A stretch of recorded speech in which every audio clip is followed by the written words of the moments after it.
बहुत ही कमाल दा पॉइंट है कि जिहड़ा तुहानू इंतहाई खूबसूरती दे नाल बेहतरीन जनाब पुदीना पा के विच अदरक भी पाते हो। अच्छा,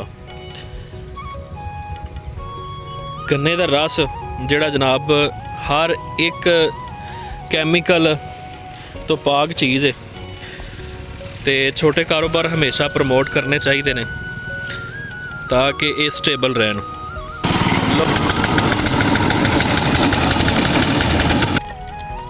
ठीक हो गया। ये किन्ने दा गिलास दे रहे हो?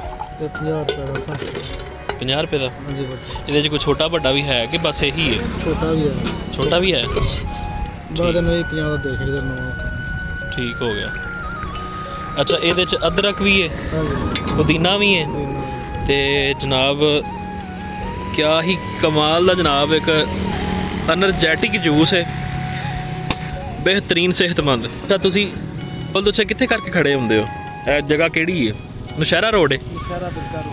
अच्छा जी, लो जी, नौशहरा बिरका रोड है मेन।